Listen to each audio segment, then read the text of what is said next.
Bothell City Council is now back in session. We just finished up making a motion on AB 16-150, which is a public hearing on downtown parking management. And I do need to have a council member make a motion to extend the public hearing for the downtown parking management to November 15th. So moved. Second. Moved by Deputy Mayor, seconded by Councilmember Sandberg. Any discussion on the motion? Please cast your vote. Nope, I discussion guess on the it's a motion? moot point, never mind. I was just going to say, I moved the recommended action, and that was, part of it was moved to the 15th. Looking at the, Oh, we're good to go. Let's just All vote right. on it. All right. Good place to vote.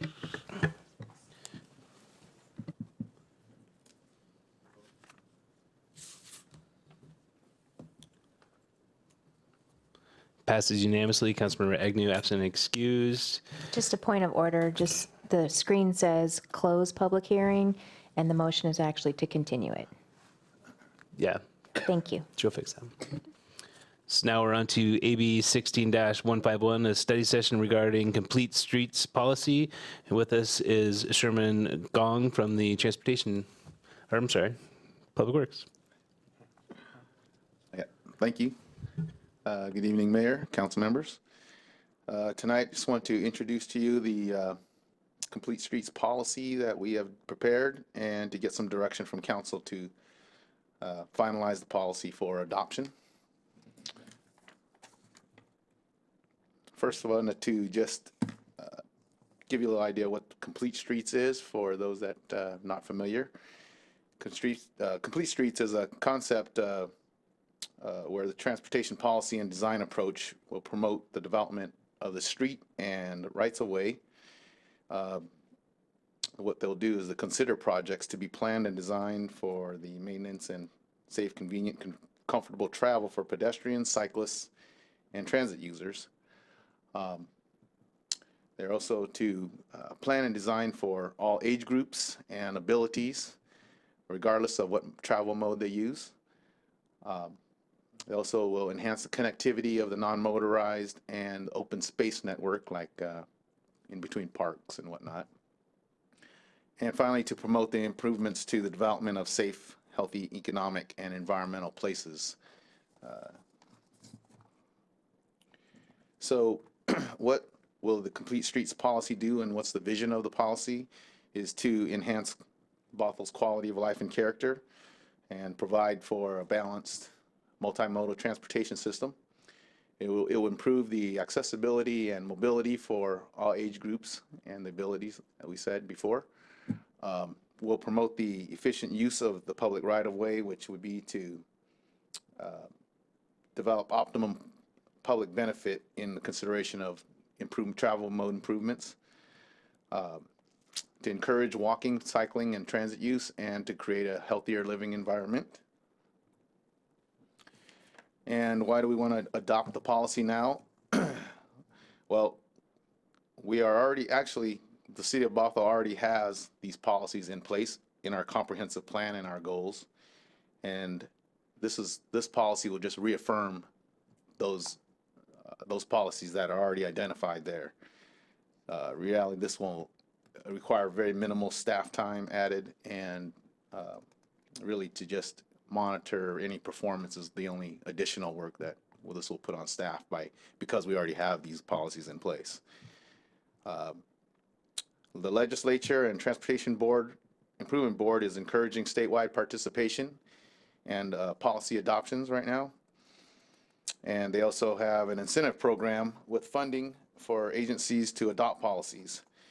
And finally, this policy will document all of those complete street policies in one place, because in the comprehensive plan, they're identified in the transportation element as well as like the urban design element, for example.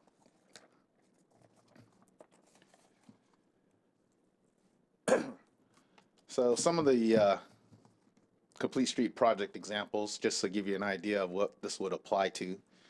The policy will be applied citywide, but not all elements of complete streets may apply to all projects. For example, our Bothell Crossroads project also considered all modes, but we didn't require bicycle facilities because we had the trail right next to the SR 522 Crossroads project.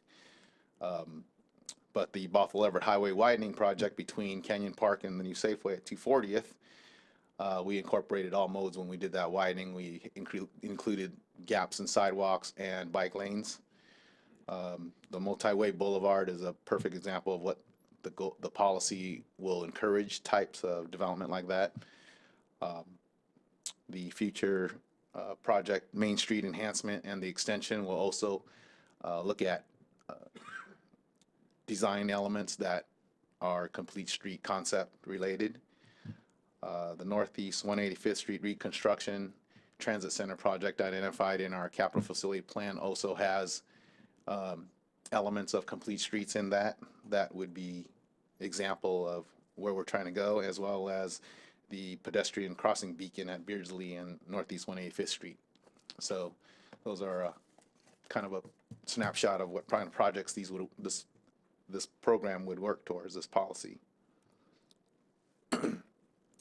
So one of the incentives that is out there now, and why we're partially doing this policy and preparing this, is because there's an awards program for complete streets that is authorized by the state right now. It's established by the legislature to encourage agencies to adopt a policy, and these awards are based on demonstrated achievements and projects that we've already completed, or any agency has completed. But the policy must be adopted through a resolution or an ordinance, which is what we're proposing is a resolution at this time, because it is it's the minimum requirement required for adopted policy acceptable to the TIB to be eligible for the award. It's also allows us a little more flexibility, and as we go through this initial implementation phase for the policy, and is not as legally binding as a ordinance is. But we also be nominated through a approved partnering organization to become eligible for the awards, and there are two levels of TIB awards under the program. One is for $250,000 and one is for $500,000, depending on judgment that they'll go through as they review all of the nominations. So this is those nominations are due October 21st. And the rest of the schedule is that September, this is when they started this process, and we are coming back on the 20th of this month to get an adoption approved by council to meet our time frame, because we need to get our whole package and through the nominating partnerships. Again, those are due October 21st, and then they will go to the TIB for evaluating what level you will receive in terms, if you are eligible for receiving the award. The agencies will then submit the complete street work plans that if we are awarded one of those through the program, and those awards will be eligible in January. So our next steps are to get your direction on the policy that we've already proposed, complete the nomination forms in conjunction with those partnerships, and to solidify a partnering agency to nominate us for the award. And my last slide is basically a kind of a summary on how and who gets to award those complete street funds. So generally there's three tiers. The first tier is the WashDOT and Department of Health, and they are allowed 10 core agencies to award, and 2 east of the mountains nominations. Tier 2, those tier 2 partners are allowed 8 agencies and 2 from the east side, and then the tier 3 partnerships there are allowed 6, with 2 from the east side. And we're working with a few of them right now, but they're going to want to see an adopted policy before they can fully nominate us for one of the awards. That's what I have, and if you have any questions. Thank you. So I'm looking at the September 20th meeting, and I don't see it on the projected agenda to approve this. You got it penciled in. Okay, good. Is there any, so we have about 3 minutes unless we want to extend the meeting. Is there any questions for Mr. Gong? Or is anybody interested in extending the meeting? Or making a motion to extend the meeting? Any comments, questions? Just looking for some direction to move on to the adoption for right now from you. Okay. Sounds like everybody's very comfortable with what you're doing. I think the complete streets policy is a great place to start. I think the concept is really important for our community, so bring it on. Bring it forward, September 20th. Okay. We'll see you then. Though you'll be here. Okay. Thank you. Thank you. The last thing on our agenda is the city manager's report. Seeing, oh, he does. You got 2 minutes unless you want us to extend the meeting. Oh, I'm quick. All right. We're patrolling around schools for back to school. We've got downtown fire recovery ongoing. UW Bothell Connections Master Plan, we're coordinating with them. Police efficiency study, I reviewed that. We'll get it on the October 25th agenda. Finishing up the organization assessment report that council requested and present that to you next Tuesday, along with the preliminary 17-18 draft on the budget. Updating our roadmap and goals relating to the driving of the budget. Do have, I don't want to go too fast, we do have a joint meeting with the council and planning commission that was kind of a last minute thing. You may not all be able to make it, but we're hoping most of the council can attend next Wednesday, the evening of the Wednesday evening, the planning commission's evening. And the idea is to go over their work plan for 2016 through 17-18, make sure we got all the things on there and who's doing what. And then we want to set up some, now that we're set up for it, but doing some Bothell TV interviews with a couple staff, council, and start talking about individual topics that are going on in the community, do one a month kind of thing.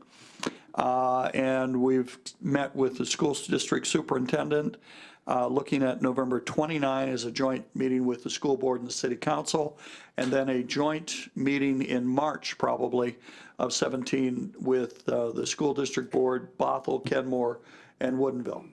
Is that quick enough? That was fantastic. All right. I'll send you an email with all of that in it, so if you didn't catch it as I ran it by you. Great. Thank you. Thank you, Mr. Mayor. Thank you, Mr. Jean. Is there a motion to adjourn? Motion to adjourn. Moved by Councilmember, or sorry, Deputy Mayor, seconded by Councilmember McNeil. Please place your vote.